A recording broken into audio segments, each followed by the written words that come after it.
kita melakukan sholat subuh tadi ya, kita membaca Al-Quran, kita berzikir tadi, kita membaca Al-Quran, ini adalah hablum minallah wa hablum minannas. Kita senantiasa melakukan kebaikan, kebermanfaatan terhadap sesama manusia, termasuk kita harus bisa memuliakan tetangga-tetangga kita. Kita harus melakukan kebaikan terhadap tetangga kita, dan kita harus memiliki rasa empati terhadap tetangga-tetangga kita. Sebagaimana dalam kitab Adabul Mufrad dijelaskan, a'udzubillahi minasyaitonirrajim, sami'tu Abu Hurairah yaqul, aku mendengar Abu Hurairah radhiyallahu anhu berkata, qila lin nabiyyi sallallahu alaihi wasallam, ditanyakan kepada Nabi sallallahu alaihi wasallam, ya Rasulullah, wahai Rasulullah, inna fulanata taqumul lail, ya, sesungguhnya seorang wanita bangun malam, watasumun nahar, dan senantiasa mengerjakan puasa di siang harinya, wataf'alu, dan ia juga pernah atau sering berbuat baik, watasaddaku, dan juga sering bersedekah, watu'di jironaha bilisaniha, akan tetapi sering sekali mengganggu tetangganya dengan lisannya. Kata Nabi Muhammad SAW, faqala, maka Rasulullah menjawab, la khaira fiha min ahlin nar. Rasulullah SAW menjawab, tidak ada kebaikan baginya, dia termasuk penghuni neraka.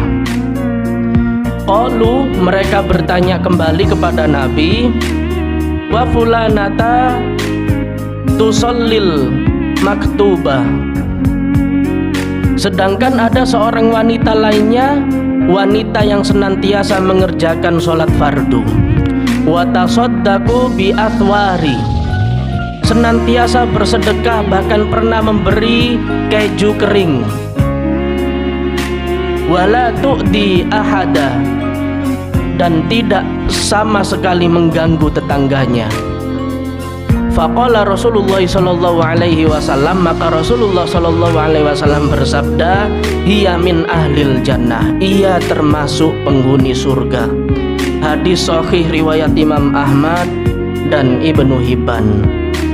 Hadirin Bapak Ibu jamaah yang dirahmati oleh Allah Subhanahu wa taala, dalam hadis ini dijelaskan kondisi dua wanita ya, yang digambarkan oleh Nabi Muhammad sallallahu alaihi wasallam. Wanita yang pertama adalah mereka yang senantiasa melakukan kebaikan kepada Allah, mereka yang senantiasa mengerjakan sholat fardu kepada Allah Subhanahu wa taala, mereka yang senantiasa berpuasa di siang harinya, bahkan pernah sering melakukan bersedekah, sering melakukan berinfak kepada Allah Subhanahu wa taala. Hablum minallahnya baik sekali. Namun mohon maaf ya, sebagaimana dijelaskan, watu di jironaha bilisaniha, namun mereka sering kali mendolimi tetangganya dengan lisannya, sering sekali melukai perasaan hatinya terhadap tetangganya dengan lisannya. Maka kata Nabi Muhammad sallallahu alaihi wasallam, la khaira fiha min ahlin nar. Mohon maaf, amalannya semuanya ditolak oleh Allah Subhanahu wa taala.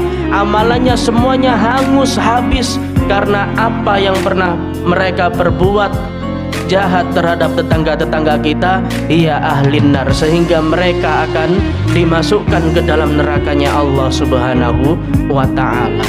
Secara tegas Nabi bersabda tadi, la khaira fiha hiya min ahlin nar. Nabi Muhammad SAW dengan perkataan yang sangat tegas, dengan perkataan yang sangat luar biasa, sehingga kita semuanya bisa mengetahui mana tetangga-tetangga yang baik dan mana tetangga kita yang pernah berbuat dolim kepada kita semuanya. Makanya hati-hati Bapak Ibu hadirin jamaah yang dirahmati oleh Allah Subhanahu wa taala. Terlebih mohon maaf, hadis ini menggambarkan wanita.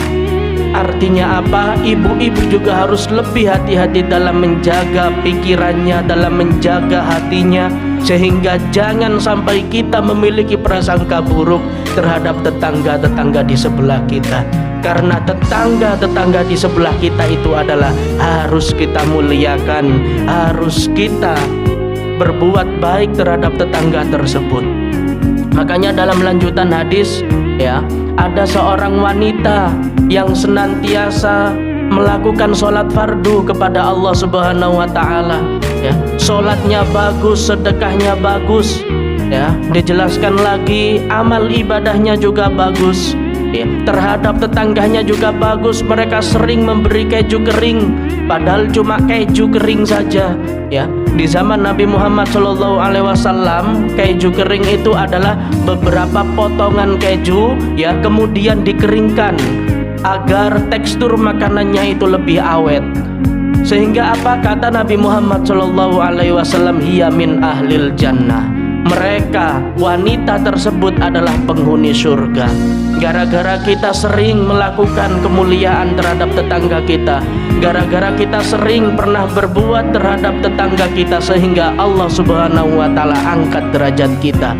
Bahkan Allah Subhanahu wa taala akan golongkan kepada kita semuanya menjadi tetangga-tetangga yang solih, tetangga-tetangga yang dirindukan surganya Allah Subhanahu wa taala.